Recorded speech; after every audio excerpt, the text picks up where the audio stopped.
Oke, sekarang kita lihat aorist tense. Ada 6 fungsi di sini. Ya. Ada konstantif, ingressive, konsumatif, epistolary, futuristic, dan dramatis. Dramatic aorist. Nah, waktu belajar imperfect kemarin ada apa? Ada ingressive kan? Nah, di ada. Oke. Tapi di aorist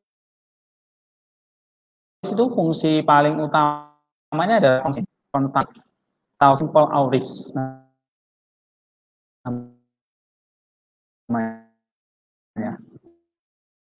Ya, nah, fungsi ini ya sebetulnya aspek of kan tenses itu kan ada time, ada aspeknya, ya kan? Nah, ada tanya, aorist tanya apa? Lampau. Oke, ini ya. Coba kalian lihat di tenses.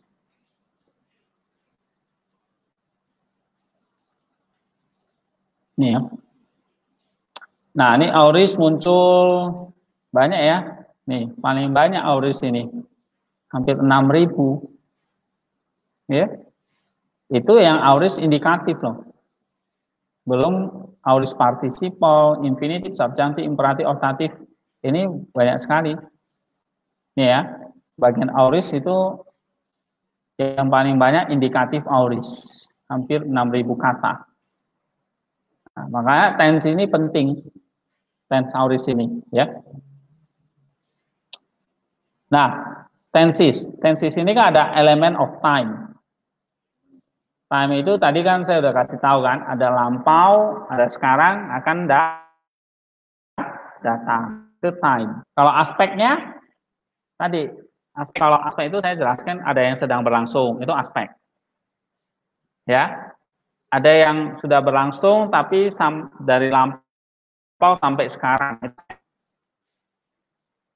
Oke. Durasi ya, itu aspek.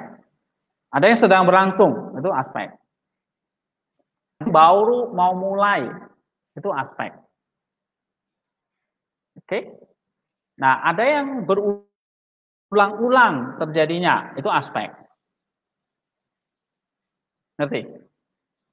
Ada yang jadi kebiasaan, itu aspek. Ada yang masih bentuk kemauan, aspek. Sehingga setiap tense itu banyak aspeknya. Aspeknya itu artinya nih, jenis tindakannya, kind of actionnya. Ya. Nah, kita lihat yang aorist ada berapa aspek di situ? 6. Tapi time-nya lampau. Sama kayak imperfect, ya. Tapi apa bedanya dengan imperfect? Time-nya jelas dia lampau, nih, pas. Oke. Nah, bedanya dengan imperfect itu adalah kalau imperfect itu lampau tapi selesai. Nggak ada hubungan lagi dengan sekarang.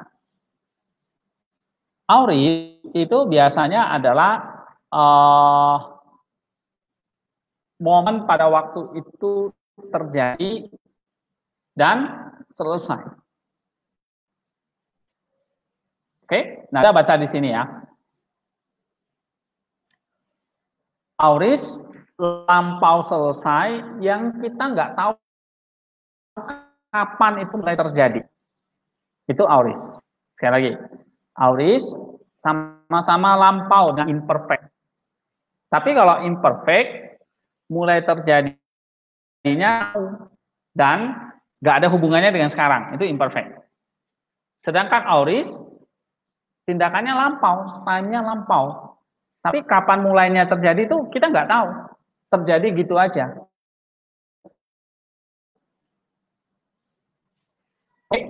Nah, terus yang kedua, imperfect ini menceritakan kegiatan sedang berlangsung.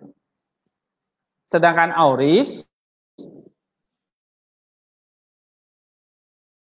tidak nggak ada auris yang sedang berlangsung, nggak ada. Yang ada apa? Imperfect.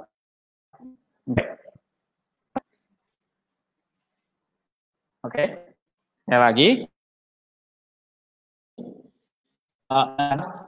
Imperfect yang sedang berlangsung. Auris nggak ada, namanya deskriptif auris nggak ada. Karena auris itu terjadi gitu saja pada waktu di waktu lampau dan kita nggak tahu terjadi. Ya, itu bedanya antara auris dengan imperfect. Gambarnya kayak gini, pas titik gitu, satu titik.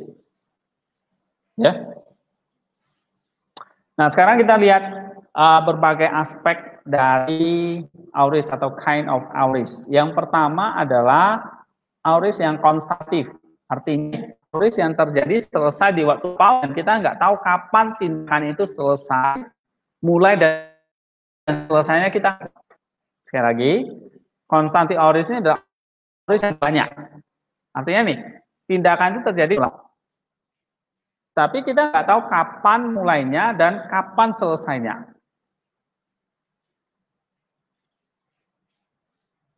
Oke, kita nggak fokus ke situ. Nggak fokus ini kan selesainya kapan. Kalau imperfect kan ya, mulainya dan sedang berlangsung, ya kan? Kapan selesainya itu imperfect. Sedangkan auris nggak peduli. Terjadi gitu aja di waktu lampau. Itu konstatif. Contoh, misalnya Matius 8 ayat 3. Coba bacakan satu orang. Matius 8 ayat 3.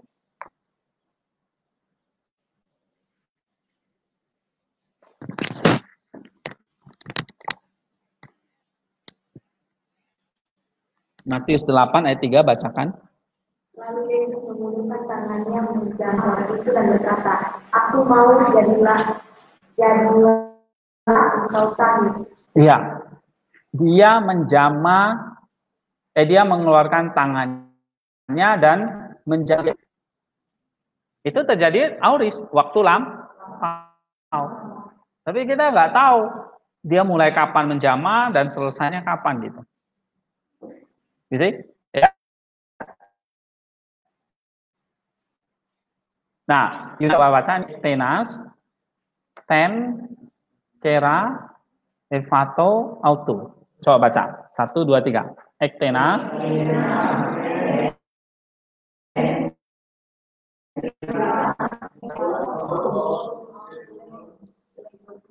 Oke, sampai ini aja ikuti yang ini. Ektenas, ten, kera, evato, auto. Artinya dia apa ini? Stretch out his hand and touch him. Ini konstan auris. Artinya tindakan itu terjadi di waktu lampau, tapi kita nggak tahu kapan mulai dan kapan selesainya.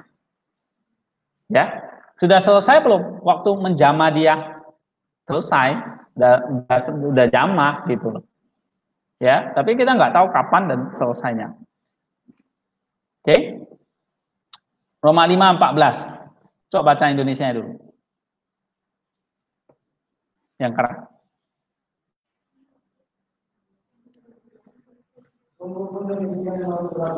Dari zaman Adam sampai kepada zaman Musa, juga atas mereka yang tidak berbuat dosa dengan cara yang sama seperti yang telah dibuat oleh Adam yang adalah gambaran dia yang akan datang. Ya, itu dosa, kematian, reign, berkuasa dari Adam sampai Musa. Nah, itu terjadi gitu aja.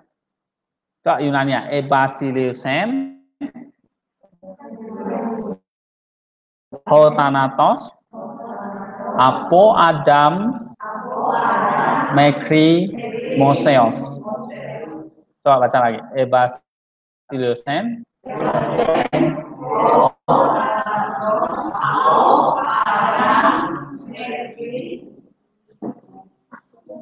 terus Moseos. Ini ya. Death reign from Adam until Moses. Nah, ini contoh auris. Lalu yang kedua, ingressive auris. Nah, di imperfect ada nggak? Nah, ini kadang nih, mau import ingresif. Sama-sama lampau, sama-sama terjadi masa lampau, tapi sama-sama menandakan permulaan satu tindakan. Oke. Nah, bedanya dengan imperfect apa? Kalau imperfect yang ingresif, imperfect yang ingresif itu nggak ada implikasi bahwa tindakan itu akan terus berlanjut. Sedangkan auris itu mulai berlanjut sampai satu keadaan, menghasilkan satu state keadaan. Kalau imperfect nggak ada kejelasannya itu, mulai aja gitu, tapi nggak tahu menghasilkan apa gitu. Nah kalau auris, nah katakan ini apa? Beginning of an action or the entrance into a state, ya. Nah misalnya gini, dua orang buta itu mulai mengikuti dia. Coba baca Matius 9 ayat 27.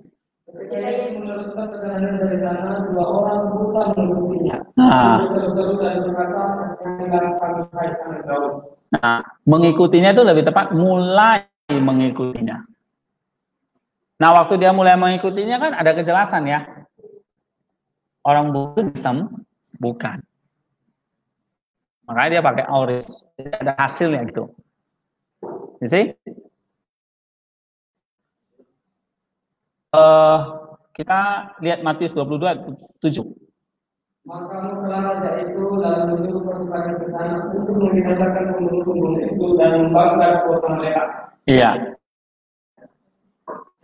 Maka marahlah raja itu, atau raja itu mulai marah, menjadi marah. Yang terjadi apa? Tapi setelah itu apa? Raja itu marah lalu apa tadi?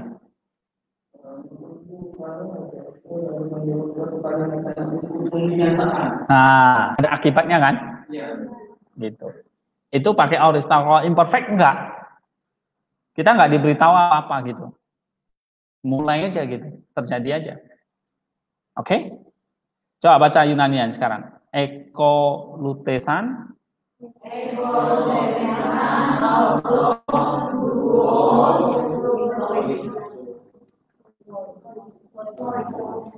Iya.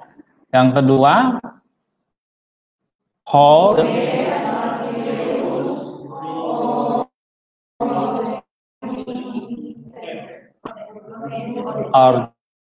orgiste. Coba Yolin baca, Yolin.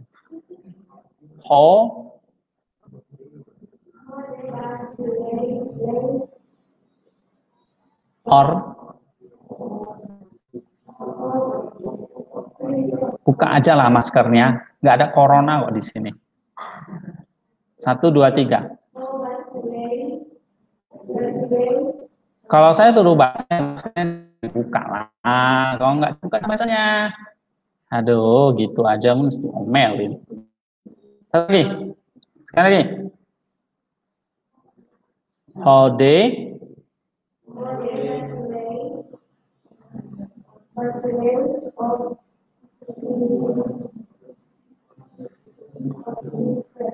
Orgiste. Olin jangan asik ya. Baca berarti kamu baca. Masker dibuka. Gak usah pakai masker di kelasnya. Ya. Oke, yang ketiga, konsumatif. Konsumatif auris. Nah, apa artinya konsumatif auris? Ini satu tindakan yang terjadi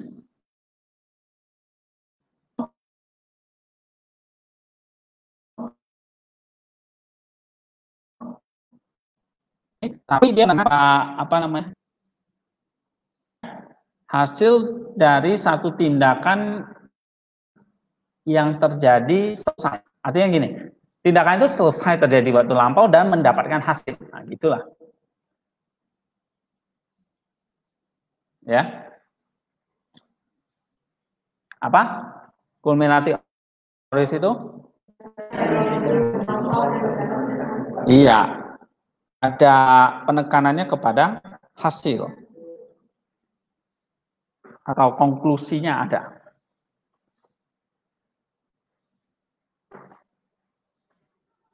Misalnya, coba Matius 5 ayat 39 nih, baca Indonesia dulu. Coba Lin baca.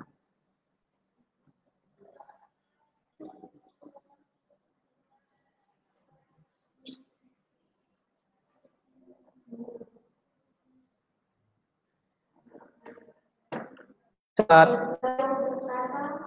Kepadamu, jangan kamu melawan orang berbuat jahat kepadamu, melainkan siapapun Markus 5, sorry. Markus 5 ayat 39.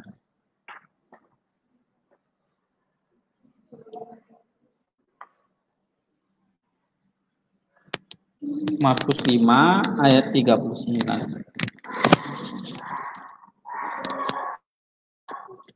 Dia pun bangun menghadiri akhir Ya. Markus 5 ayat 39. Mengapa kamu ribut dan menangis? Anak ini tidak mati Lihat, anak ini tidak mati tetapi sedang tidur. Nah, kata anak kecil ini tidak mati itu apetanen, auris. Auris apa di sini? Konsumatif, kulminatif. Anak itu nggak mati. Konklusinya dia nggak mati. Oke? Hasil dari tindakan anak itu nggak mati. Dia tidak mati tapi tidur. Ya, the reader has not died but is sleeping. Coba baca Yunani ya. To paidion.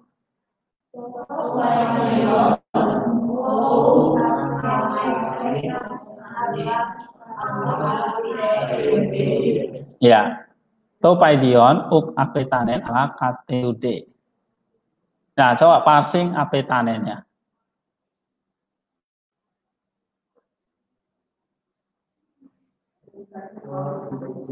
Nah, kalau ditanya auris apa? Konsumatif. Ya.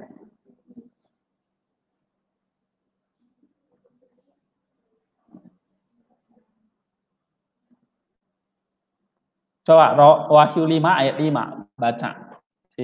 Coba Dame.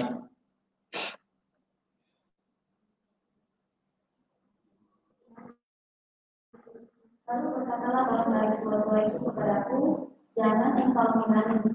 Sesungguhnya ia dari kecil juga, yaitu sangat jauh. Setelah menang, sehingga dapat membuka hubungan kita itu dan membuka tujuh kebenarannya. Nah, sehingga dari suku itu telah menang.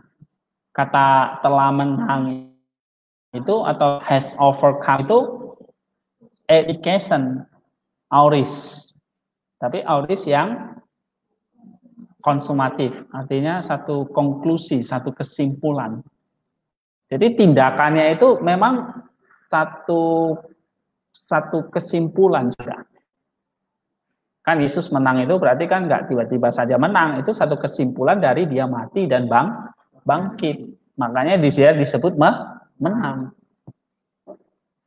Nah, itu maksudnya. Ya, kayak kamu wisuda. Itu konklusi nggak?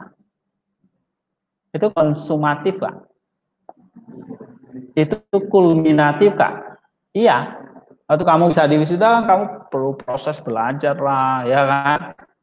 Jatuh bangun lah.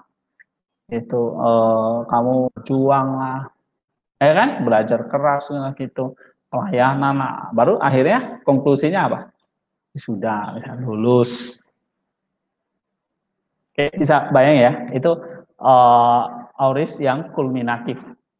Ya, kulminatif itu tindakan yang konklusi atau hasil dari tindakan itu. Ya, tindakan di waktu lampau yang hasil atau konklusi. Kayak tadi contoh, singa dari Yehuda itu menang. Kenapa? Karena dia sudah mati dan bangkit dari kematian. Coba baca Yunaninya. Enikesen.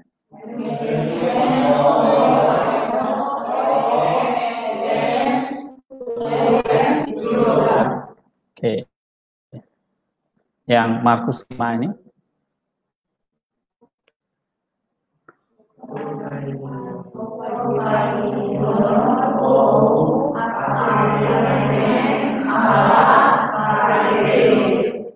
Oke. Nah, sekarang yang keempat, epistolari auris. Ya. Nah, epistolari auris ini auris yang ditulis ya, sengaja ditulis oleh penulis untuk tentang ini. Jadi dia menggunakan auris ini untuk menjelaskan satu tindakan yang sebetulnya yang tindakannya itu sebetulnya sudah lampau, tapi dia pakai epistolari auris ini untuk memberi kesan kepada pembaca seolah tindakannya itu terjadi sekarang.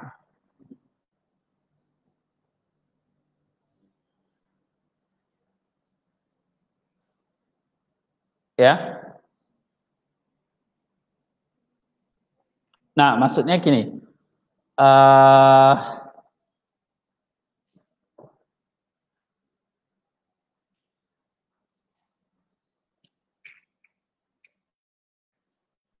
Menjelaskan tentang, jadi misalnya Paulus ya. Contohnya misalnya Paulus mengutus Epafrodus ke jemaat Filipi.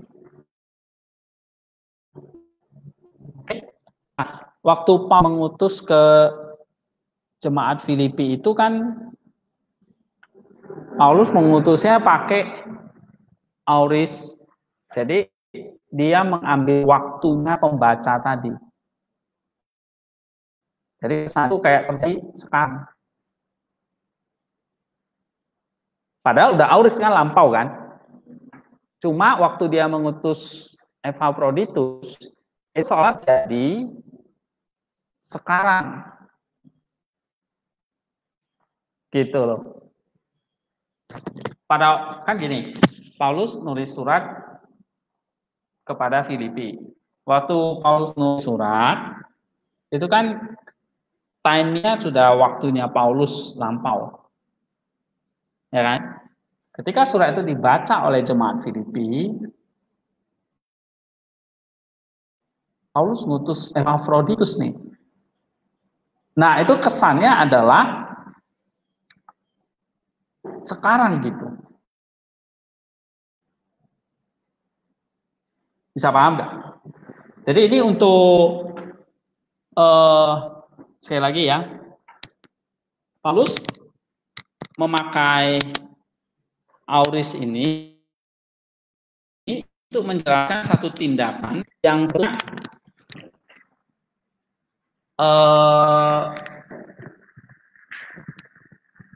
dia gini, aduh susah ya jelasnya. Jadi Paulus di sini, ya ini ada Filipi di sini. Kan suratnya di sini, kan ditulis, baru di Filipi ya kan. Nah, ini kan berarti ini akan datang ini. Ini kan sekarang dia. Nah, dia pakai waktunya ini dimasukkan ke sini. Gitu. Itu epistolari. Atau gampangnya gini lah. Gampangnya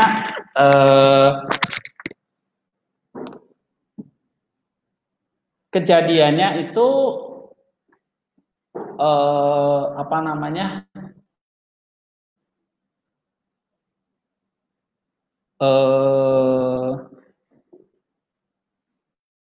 dibuat oleh Paulus seperti waktu dibaca oleh jemaat Filipi itu seperti sekarang. Pada waktu Paulus ngutus Epaphroditus itu apa? Sudah lampau, tapi dibaca oleh jemaat Filipi itu kesannya sekarang nah itu epistolari. Ya. Agak ribet, tapi ya itu yang terjadi, ya.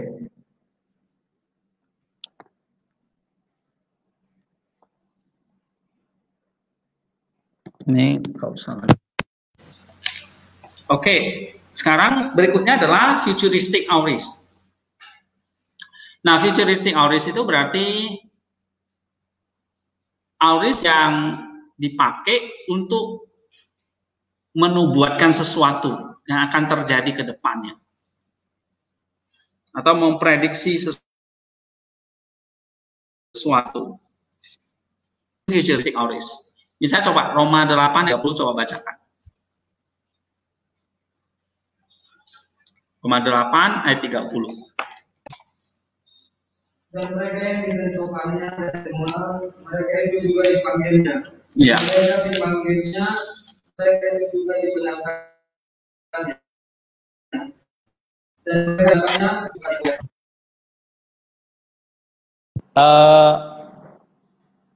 mereka yang juga dimuliakan itu auris tapi futuristic. Oke, nah itu artinya gini, belum terjadi baru akan muliakan, ya.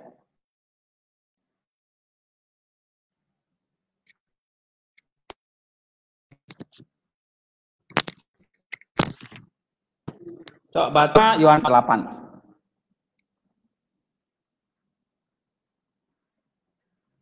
Yohanes 5 ayat 8.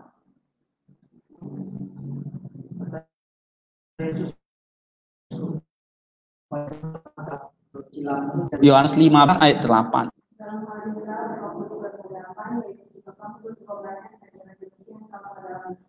Iya, dalam hal inilah Bapakku, itu sebetulnya aurisnya akan dipermuliakan.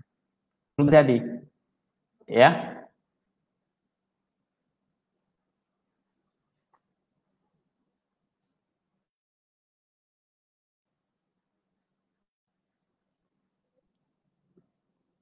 Nah, ini adalah auris yang sifatnya profetik. Artinya sifatnya nubuat akan terjadi di masa akan datang. Misalnya Galatia 5 ayat 4. Coba baca.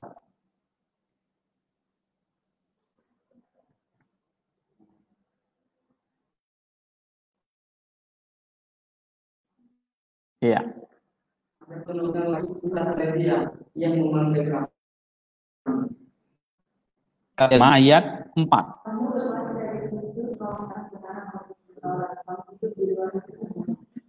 Gimana sih telinga kalian? Budek ya? Coba baca sekali lagi. Kita Galatia.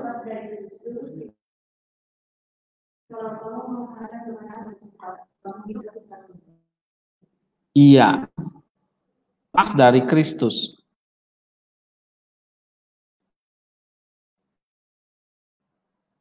Dari kamu apa?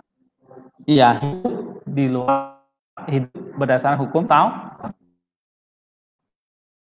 Jadi kamu yang mau hidup itu akan atau apa dari Kristus. Itu auris ya. Kita lihat ya, Galatia 5 ayat 4.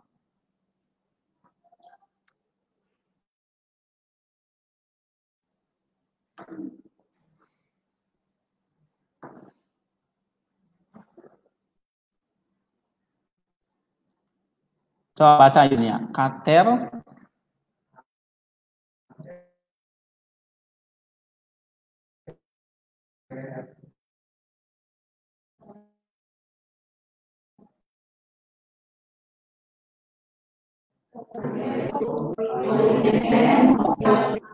Ya, SWP sate. Nah, ini ya, kater GTT ini auris. Oke? Lepas dari Kristus. Jika kamu mengharapkan kebenaran oleh hukum Taurat. Belum lepas kalau kamu ini, ya.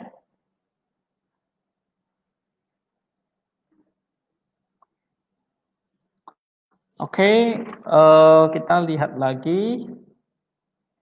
Yang ke-6 ini adalah dramatic auris. Nah, tadi kalau proleptic epistolary auris itu Paulus memakai waktunya audiens, ya, sehingga audiens itu membahasanya terjadi seperti sekarang. Padahal waktu Paulus ngutus Timotius itu, Pawrus itu sudah lampau. Tapi pakai epistolari itu akhirnya jadi kesannya Timotius diutus sekarang gitu loh. Nah itu epistolari. Sedangkan dramatic auris itu kebalikannya. Itu lampau, ya, dan diceritakan seolah terjadi seperti sekarang. Jadi mirip epistolari sebetulnya ya. Iya, cuma ini lebih dibumbui sesuatu yang dramatik. Ya. Nah, ini dikatakan ini digunakan untuk sebuah tindakan yang terjadi barusan terjadi. Sehingga ada kekuatan seperti sekarang. Ya, misalnya kayak contoh kamu itu nonton film, lalu kamu ceritakan film itu seperti kayak terjadi sekarang gitu loh. Padahal apa yang terjadi di film itu sudah lampau gitu. Ya. Misalnya coba Matius 9 ayat 18.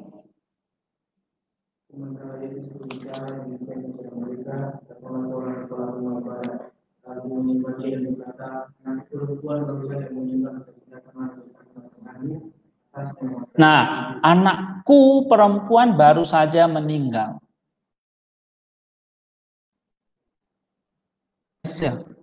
Anakku nih baru meninggal. Ada nuansa apa? Drama.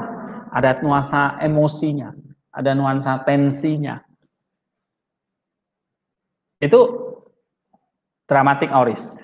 Kesannya anaknya meninggal gitu. Padahal memang udah meninggal. Tapi waktu diceritakan tuh kesannya kayak sekarangnya meninggal. Sama seperti epistolari. Cuma epistolari itu lebih biasa aja, nggak ada dramatiknya. Kalau dramatiknya yang dramatic auris itu ada kesan apa? Tension. Oke. Matius 26 ayat 65, coba baca. Maka Imam besar itu menggunakan pakaiannya dan berkata, yang menghujat Allah, apa yang bersaksi lagi, sekarang akan mendengar. Oke. Menghujat Allah. Lihat, sekarang kamu mendengar hujatannya. Tension, ya kan? Nah, itu dramatic auris. Oke. Contoh lain ya, misalnya Matius 3 ayat 17. Lalu terdengarlah suara dari surga yang mengatakan, nah, inilah anakku yang terkasih, kepadanya lah aku berkenan. Aku berkenan. Itu auris. Tetapi kayak ada nuansa drama. Padahal aku berkenan itu ya bukan pada saat itu. Allah berkenan dari sejak kekal ya kan. Tapi dibuat seperti sekarang. You see? Ya, coba kita buka Matius 3 ayat 17.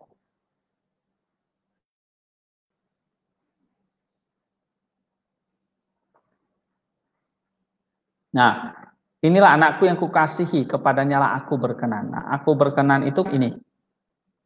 Eudokesa. Ya kan? Eudokesa. Indikatif, aktif, first person, singular. Oke? Nah, LAI terjemahannya aku berkenan. I am well pleased. Eudokesa berkenan. Nah, berkenannya emangnya pada saat itu ya kesannya seperti itu. Waktu dibaptis Allah berkenan pada saat itu. Present, hadir. Ya kan? Nah, itu dramanya di situ. Ada kesan dramatis, ada kesan wahnya gitu, tensionnya. Kesannya pada saat itu aja dari sejak kekal. Oke. Nah, itu sudah ya. Oke, coba baca nih sekarang gini nih. Matius 9:18, Arkon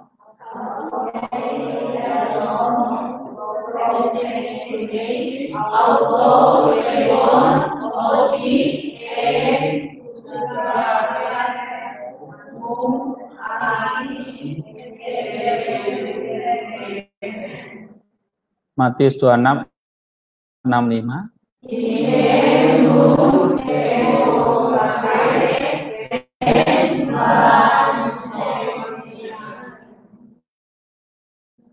Oke, blasfemian. Oke, blasfemian. Oke, ini sudah 6 auris. Apa saja? Yang pertama,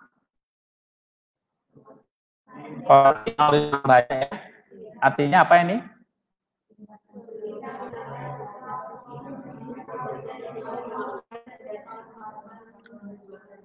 Ya, mulai dan kapan selesai kita nggak tahu. Terjadi gitu saja. Ingresif.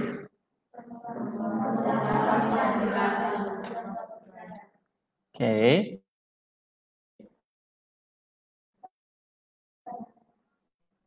Adanya imperfect.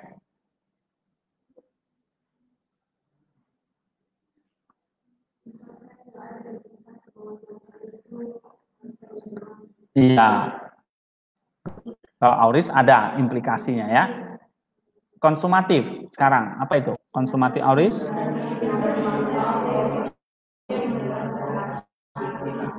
Tindakannya itu adalah satu hasil. Misalnya kayak kalian lulus dari sekolah ini. Nah, saya lulus, misalnya itu kata kerjaan. Lulus itu kulit aktif gitu.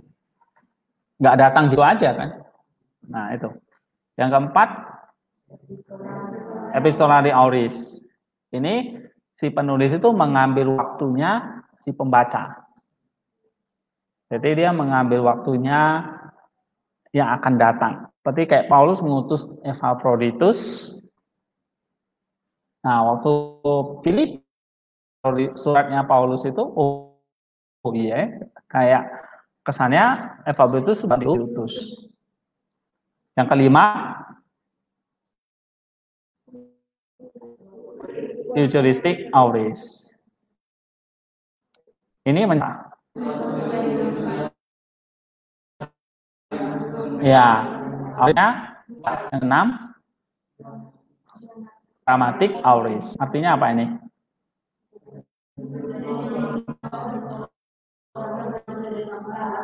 Iya. Oke, ada 6 ya. Nah, sekarang saya kasih oleh-oleh.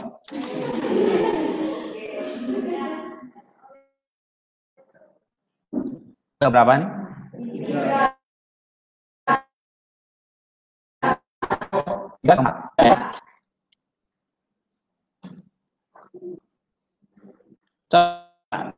Kan Efesus 2 ayat 4. Efesus 2 ayat 4 terus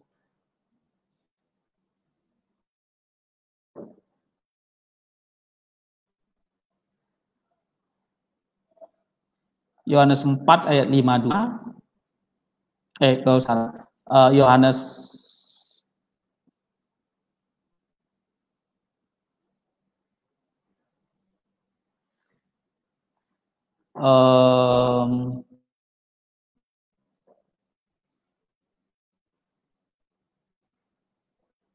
Yohanes 1 ayat 14.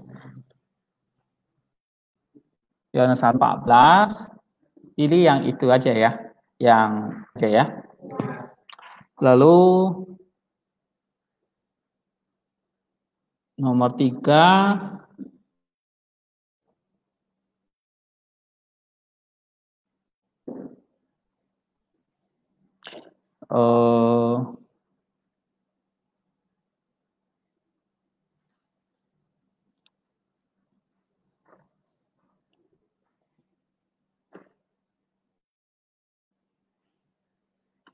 Efesus 3 ayat 3.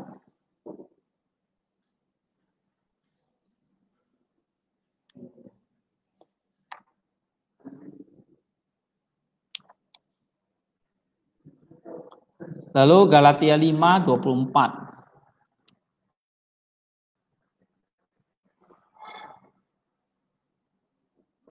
Ya.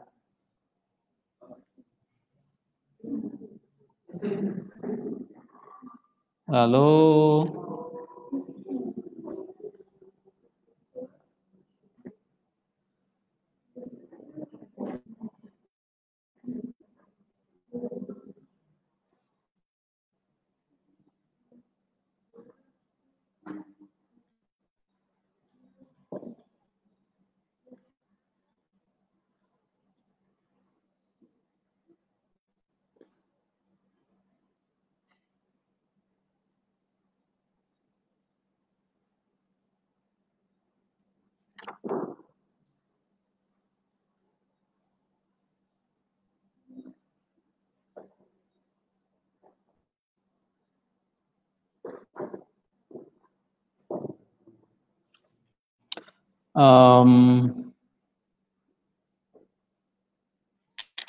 ini Matius 18 ayat 15.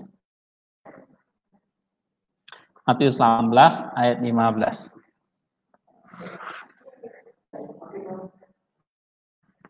Kalau mau satu lagi.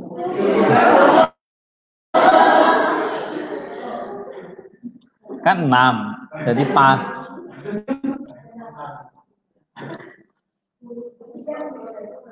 Hah? Oke, ada yang mau tanyakan tentang auris ini? Kalau enggak, kita akan lanjut minggu depan kita akan lanjut perfect tense. Ya. Jadi 1 minggu 1 tense dulu. Karena bagi saya tenses ini penting ya. Waktu nanti kalian belajar sintaksnya, kenal tenses. Nah, waktu kalian buat deep structure-nya itu dipakai.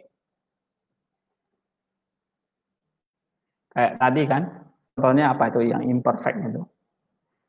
Paulus dulunya penganiaya. Imperfect dulunya, berarti sekarang enggak lagi.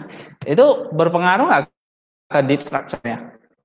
Iya. Berarti Tuhan itu memakai orang yang memang dulunya berdosa, tapi sekarang enggak. Ya kan? Coba tadi menganiaya, membinasakan itu bukan imperfect, tapi tense-nya present. Bahaya. Berarti Paulus penganiaya terus ini. Iya. Nah, tapi karena imperfect, pengaruh nggak ke deep structure-nya? Nah, jadi gunanya deep structure itu adalah, gunanya surface structure itu adalah, kalian tahu, ini tense-nya impact, berarti nanti ke semantiknya itu artinya apa ini? Kan ini ya, misalnya, nah, ini kepadanya lah aku berkenan. Itu apa? Indikatif auris. Aku berkenan. Ya kan? Itu survei structure-nya. Survei structure-nya apa? Indikatif auris. Lalu kamu tahu auris ini dramatic auris. Nah, waktu kamu mengerjakan deep structure ini apa ya? Ini, kata ini. Oh, kamu ngerti. Deep structure-nya ini berarti dari itu sampai sekarang dan sampai akhir datang kenan pada anak-anaknya. Oke? Berkenan itu kan nggak hanya waktu sekarang, namanya sudah auris itu berarti apa? Dari lampau sampai sekarang, ya kan? Berkenan. Nah, itu gunanya kalau kalian belajar tensis tahu apa sih manfaatnya supaya ngerti gitu. Nah, saya mau kalian tuh cuma hanya tebak-tebak benar gitu ya. Oh, ini auris konstatif. Oh, ini auris epistolari. Terus nggak tahu maksudnya apa? Ya kan? Nah, sekarang dari auris, kalian coba ngertiin. Misalnya, contohnya apa ya? Yang tadi benar nggak ya? Nah, ini misalnya heuristik auris. Ya kan? Auris itu misalnya kalau kita hidup menurut hukum Taurat, ya, jadi ini contoh di sini. Kalau kita hidup menurut hukum Taurat, Galatia 5:4 tadi kan, dia pakai heuristik auris itu. Akan terputus dari Kristus, akan lepas dari Kristus. Akan lepas. Jadi ini ada auris yang menekankan apa? Satu, nubuatan.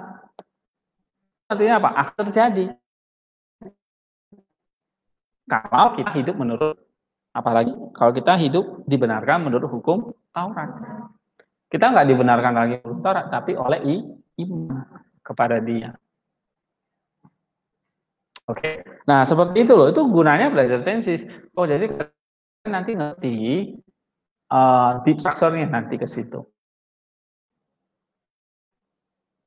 Sehingga nanti kalian terjemahkannya juga harus sesuai dengan auris ya. Sama kayak tadi yang imperfect.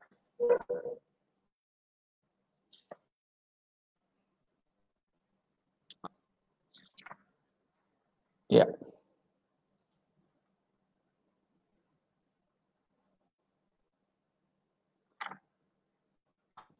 Gimana? Menarik nggak belajar Yunani ini? Tentang sintaks ini. Lancarin bacanya, ya. Waktu saya kasih latihan seperti itu, ya kalian belajar baca. Kalau di kelas ya, kelas kan bukan kelas membaca lagi, tapi kadang-kadang aja saya suruh baca. Jadi waktu misalnya ngerjain soal-soal seperti itu, baca, lancar, ya, atau nulis gitu. Nah, terus lihat ini ada 6 auris ini, apa saja yang paling pas. Nah, kalau misalnya kamu pilih ingresif, nah terjemahannya mesti gimana gitu. Bisa bandingkan dengan RSV. Ya. Nah, terus praktis gitu. Tapi nggak hanya sintaks saja. Belajar juga semantik konten. Jadi kalau saya pilih auris ini, apa strukturnya? Oke. Nggak usah, kalau kalian mau tuliskan di situ boleh, enggak juga nggak apa-apa sih. Cuma ini deep structure ini kan supaya kalian latihan ya, untuk bisa nanti bisa eksekusi. Oke, sampai di sini dulu.